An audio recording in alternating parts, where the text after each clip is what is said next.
responded to our request to complete a survey on matters pertaining to the board. All 7 members were mailed a letter from our office requesting participation in an online survey, and the letter explained the purpose of the survey and directions on how to complete it. We made this a significant issue because we think this is the board's time to say what they think is going on with their board, and it's their opportunity to let you guys know what they need and if they need something or what's affected them, and only 2 participated. The 4th significant issue has to deal with the board's approval of a contract for legal services not being documented in the board's minutes prior to the execution of the contract. The board entered into a contract for legal services effective March 1st, 2021 through February 28th, 2023. The contract was executed and the person was performing the services, and the board's documentation of approving the contract was not documented in the minutes. The prior significant issues that are currently unresolved, we talked about. 1, the geographical issues with 2 members currently serving from congressional districts 3 and 6 when there are no representatives from districts 2 or 4. Yes, ma'am. So this is dealing with the minutes of the previous significant issue. Yes, sir. So this is dealing with the minutes, and Mr. Ward's company, is part of their responsibility in this is to review and comply, make sure the minutes comply at this time when this significant situation was found. As of 2021, let me not even correct. Or who was responsible party, because I understand the director has changed as well. Yes, so Mr. Warren's company was contracted to provide administrative management facility services at that time, but there was an executive director on staff at that time too that was. So who was responsible to make sure that the minutes were accurate during that time? I do not know if it would be the executive director or Mr. Warren's company, but I will find out. Okay, thank you. They list their legal counsel as being Hindi Cootie, so I sometimes hold attorneys responsible for those matters. Well, you got to have internal oversight of that as well, though. Somebody's writing the minutes. So, thank you. We'll find out. No aspersions to the attorney.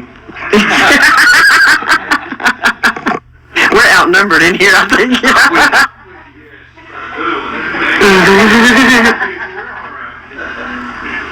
We've got to add some humor. Keep going. Any questions at this point? I have one final issue that was in this report. It was a finding from 2020. The board did not deposit checks in a timely manner. This came forward. We reviewed 358 checks, and 136 of those, or 38%, were deposited 6 to 19 business days after they were received. And that's just an internal control thing. You need to put the money in the bank a little more timely is why we're saying that. Especially in the days of electronic deposits. You don't actually have to go to the bank anymore. Right. Yes.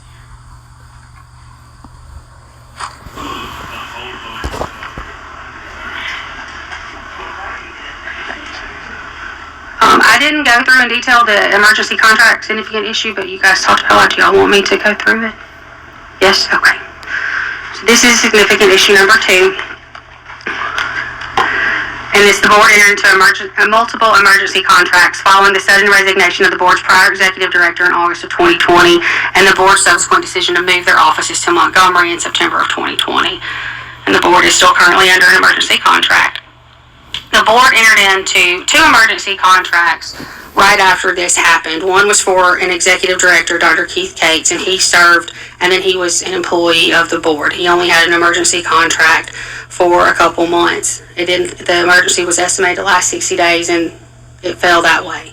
The next was an emergency contract for an academic reviewer. This is a thing that is required by statute for them to have. There was just one emergency contract for this, and then she's been contracted after that under non-emergency contracts. The next paragraphs just go through each of the emergency contracts, beginning with Smith One Management as they progress forward. The first contract we have a beginning as October 1, 2020. That is the date it is posted by finance. That's the date that we use of when it is happening. That contract was for $12,500 a month. The next contract was entered into in November. It was for 2 months for $15,000 a month for the months of October and November of 2021. The next contract was entered into in November. It was for 2 months for $15,000 a month for the months of October and November of 2021. The next contract was entered into in November. It was for 2 months for $15,000 a month for the months of October and November of 2021. The third emergency contract had a cost of $23,500 per month plus cost beginning in December of 2021, and that went through September 30th of 2022. This was the increase of $8,500 per month. And then the final emergency contract that they are operating under currently started on October 1st, 2022, and it runs through September 30th, 2023 at a cost of $23,500 per month. Any questions of the members?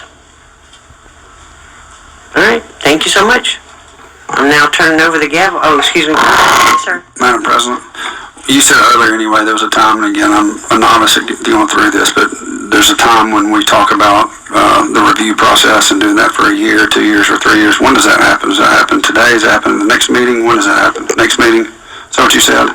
Okay. Thursday. I just wanted to clarify. I think traditionally what we've done in the short period of time that I've been here is to have these types of meetings. We'll set the agenda for public comment and review on Thursday. We'll have one same format next month for a different group, and then the following month, and then after we've completed all 3 monthly sessions of that, that's when we'll have a time to vote on whether or not what those extensions should be. Is that traditionally the way that's been done, Ms. Riddle? Thank you.